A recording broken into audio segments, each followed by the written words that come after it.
Las Vegas was built to reward excess, bigger rooms, higher prices, louder promises. But what happens when that model starts pushing people away?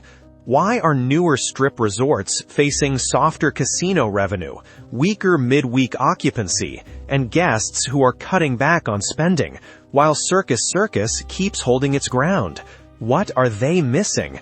What is this older, less glamorous property doing differently? And who is really exposed when the market stops rewarding flash and starts rewarding value? The answer does not begin inside a luxury tower. It begins in one of the least polished places on the Strip, a place that looks outdated on the surface, but underneath that surface, the business may be positioned far better than people want to admit. We need to talk about Circus Circus, because while much of the Strip is under pressure, Circus Circus is doing something simple and unusually important. It is stable, not flashy, not dominant, not the kind of property people point to as the future of Las Vegas, but stable. And right now, stability matters. That is what makes this place easy to underestimate. Circus Circus does not look like it is winning. It does not project prestige. It does not compete on image with the newer, more expensive resorts that dominate the Strip conversation. But financially, it is positioned better than many of them.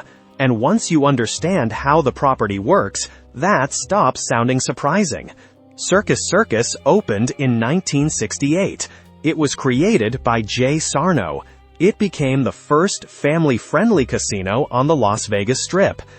Circus Circus proudly presents the Flying Palace! At the time, that was a radical move. Las Vegas casinos were still adult spaces. Children were not part of the formula. Families were not the target. Circus Circus moved directly against that model. It openly welcomed families and children into a market that had not been built around them. That decision was controversial in the late 1960s, but it gave the property a distinct identity, and that identity still matters now. Over time, Circus Circus became known for budget-friendly hotel rooms, especially for families. It also developed a reputation for being dirty and grungy. That image followed the property for years, but even with that reputation, the rooms remain very affordable, especially during 2025. And that affordability still pulls people in. Inside the property, the identity becomes even clearer. Live circus acts still perform multiple times a day right in the hotel. Trapeze artists, acrobats, jugglers, clowns. It is one of the most iconic pieces of Las Vegas, free to watch, unmistakably nostalgic, and still strong enough to give the property something many newer resorts spend heavily trying to create: recognition.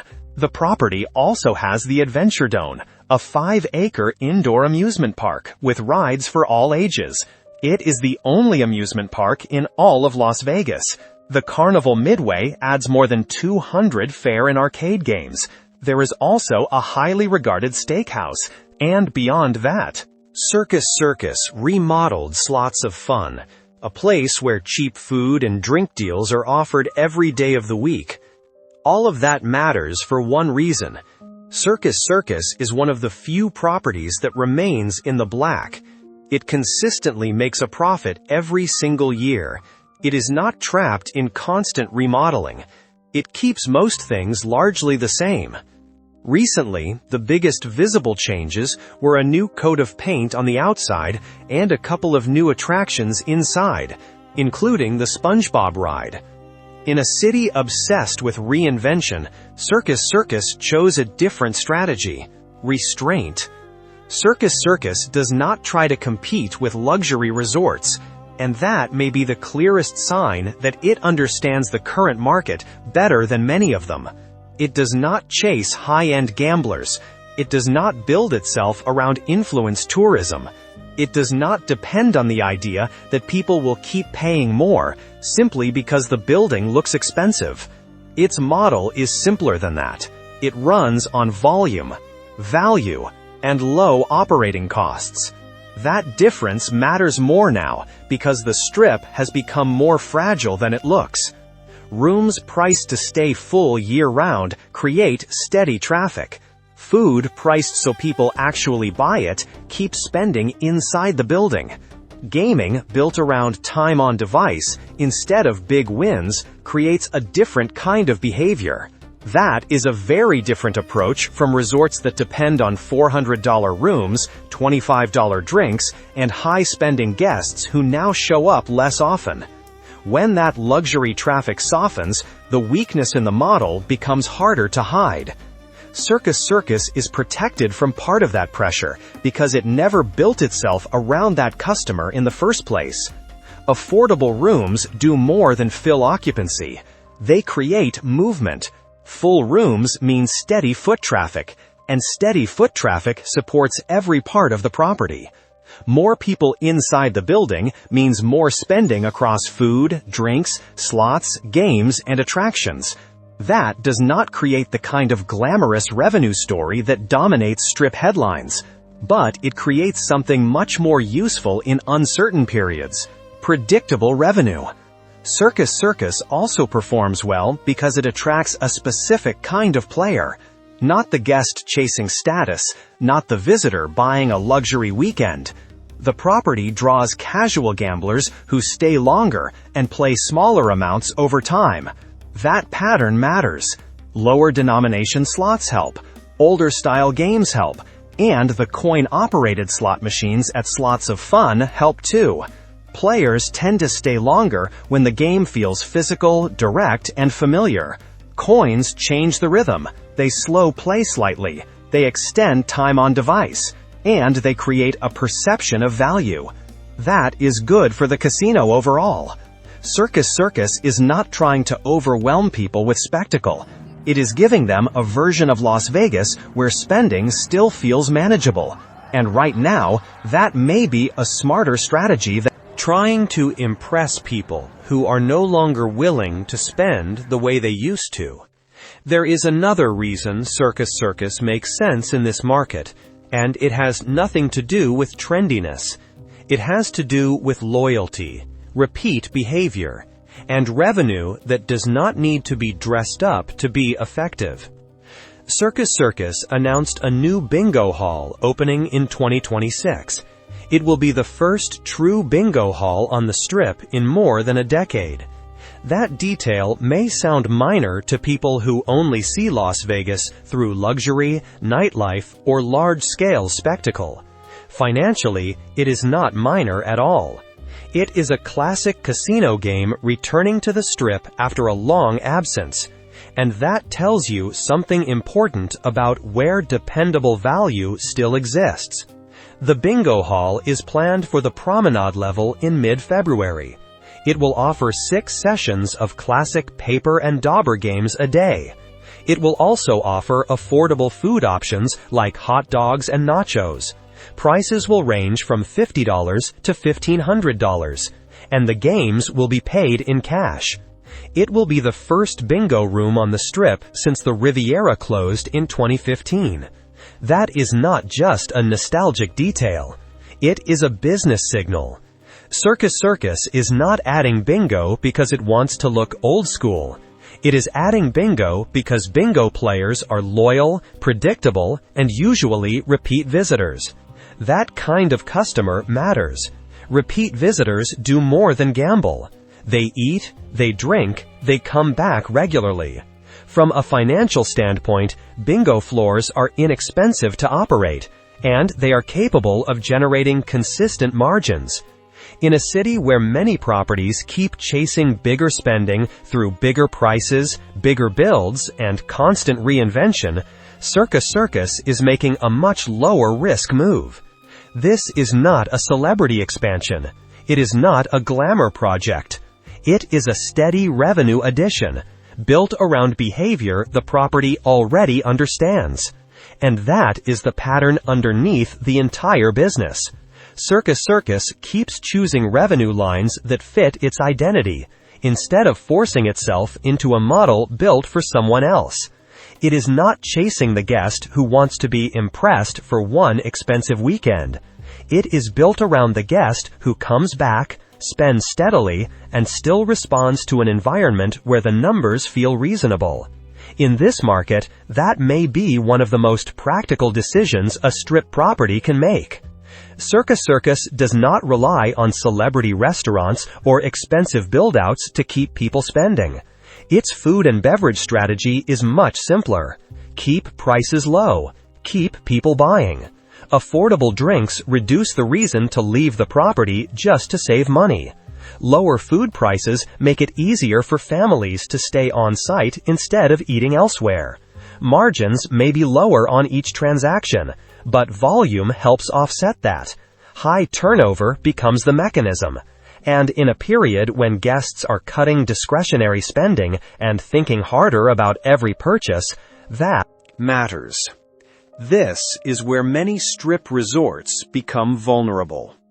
Once prices move too far out of reach, people stop behaving the way operators expect. They skip purchases. They delay decisions. They shorten their time on property. They leave. Transactions fall. Circus Circus benefits from the opposite pattern. People feel comfortable spending there. And because they feel comfortable, they stay longer. The longer they stay, the more likely they are to keep spending across different parts of the property.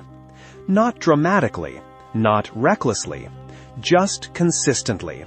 And consistency is what protects a property when the broader market becomes harder to read. Another reason Circus Circus remains financially steady is that it is not dependent on one income source. The casino and hotel matter, but they are only part of the system. The property also has the Adventure Dome, the Midway and arcade games, the RV park, family attractions, budget retail, and food outlets. That spreads risk across multiple categories. Families do not spend like high rollers, but they often spend more consistently across the property. Rooms, games, rides, food, drinks, small purchases. That creates steadier cash flow, even when gaming revenue softens elsewhere. Most strip resorts do not have that kind of diversification built into the property in the same way. Circus Circus does. It is not relying on one premium customer segment to hold the entire model together. It is supported by several smaller streams that reinforce each other.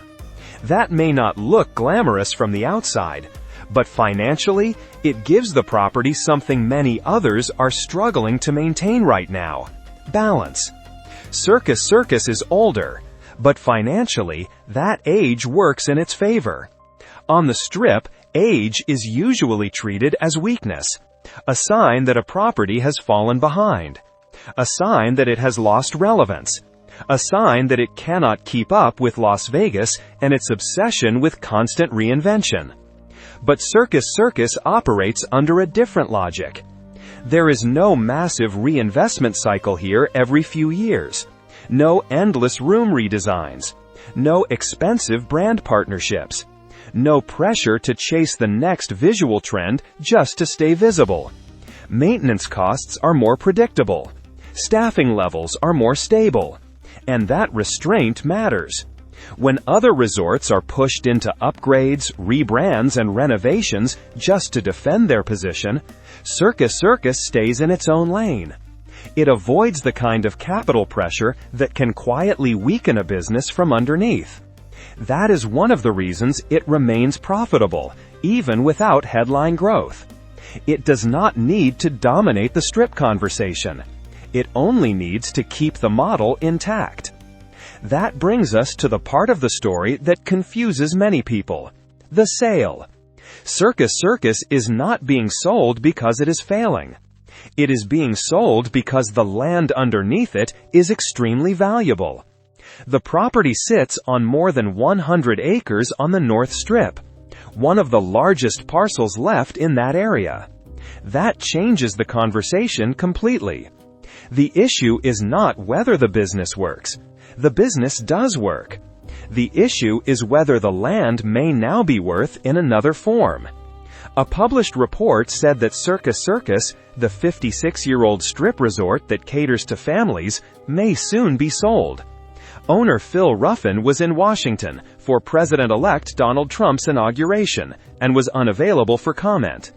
But a Forbes story outlined Ruffin's strategy for selling the property. It said that the property, and the surrounding 102 acres used as an outdoor festival grounds, is worth $5 billion. Ruffin said he had been approached by buyers, though he did not say who those potential buyers were. That is real tension now. Not collapse, not failure, value. The question is whether a buyer sees more value in keeping Circus Circus largely as it is, or in tearing it down and redeveloping the site entirely. And once that question enters the picture, the future of the property becomes more complicated than its reputation suggests. There are a few realistic outcomes. One is that new ownership keeps Circus Circus operating largely the same, with only minor upgrades, because the model still works. Another is a phased redevelopment, where parts of the property are updated while the casino continues operating. A third is a longer-term land play, where Circus Circus keeps running until redevelopment makes stronger economic sense. What seems far less likely is a sudden closure. The property generates too much consistent revenue for that, and it continues making a profit every year in the black. That does not make it glamorous. It does not make it the center of the modern strip identity, but it does make it useful. And in Las Vegas, usefulness can matter more than image when the broader market becomes unstable. As long as Circus Circus stays open, it will likely continue doing what it already does well. It will keep attracting budget-conscious visitors who still want a vintage strip experience. That matters because it explains why the property continues to hold its place. It does not serve the customer chasing status at any cost. It serves the customer who still wants Las Vegas without feeling financial pressure attached to every decision. That may be the most important part of the story. Circus Circus succeeds because it understands the current market better than many newer resorts. People are more price-sensitive now. They are looking for value. They still want entertainment, but they do not want constant pressure attached to it. Circus Circus provides that. Not because nostalgia alone can keep a casino alive, not because it's somehow escaped the realities hitting the rest of Las Vegas. It works because the model is financially practical. What makes Circus Circus important right now is not that it breaks records, changes the skyline, or redefines Las Vegas. It matters because it exposes a market truth that many bigger resorts do not want to confront.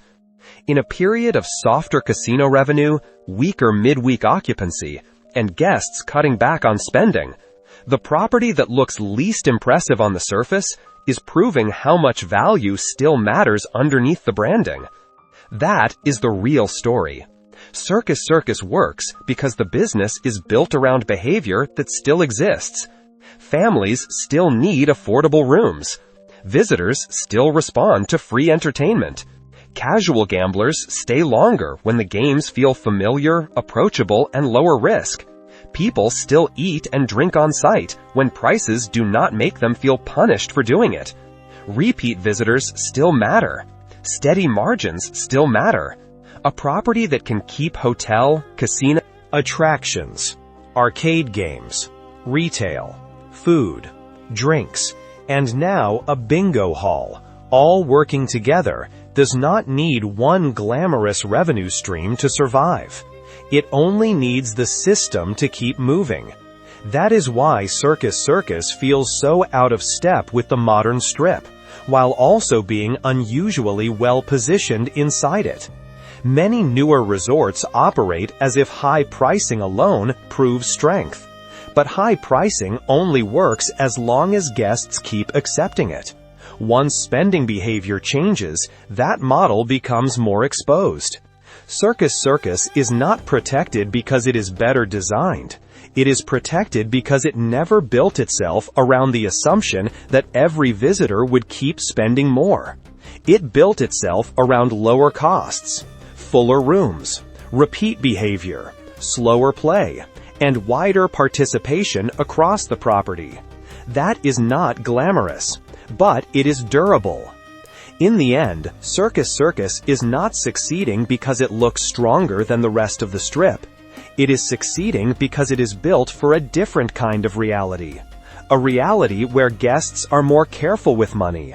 A reality where weaker midweek occupancy and softer casino revenue are no longer isolated problems. A reality where people still want Las Vegas, but want it at a price they can still live with. That is the space Circus Circus understands. It has affordable rooms, especially for families. It has free live circus acts inside the hotel. It has the Adventure Dome, a 5-acre indoor amusement park with rides for all ages, the only amusement park in all of Las Vegas. It has the Carnival Midway, with more than 200 fair and arcade games. It has a highly regarded steakhouse. It remodeled Slots of Fun, and continues offering cheap food and drink deals every day of the week. It attracts casual gamblers, who stay longer and play smaller amounts over time. It uses lower denomination slots, older style games, and coin-operated slot machines to increase engagement and extend time on device. It is adding a bingo hall in 2026, with 6 daily sessions of classic paper and dauber games, affordable food, and pricing from $50 to $1,500, paid in cash. Every part of that model points in the same direction. Keep people on property. Keep spending comfortable. Keep revenue steady. That is why the property remains in the black, and why it consistently makes a profit every single year. It is why the lack of constant remodeling is not a weakness in this case. It is why the sales should not be mistaken for collapse. The business works. The land may simply be valuable enough to force a different decision. And that leaves Las Vegas with an uncomfortable truth. At the same moment, many newer resorts are leaning harder on expensive rooms, expensive drinks, and high-spending guests who are showing up less often. One of the oldest and least glamorous properties on the Strip is proving that lower costs, steady volume, and practical pricing still have power.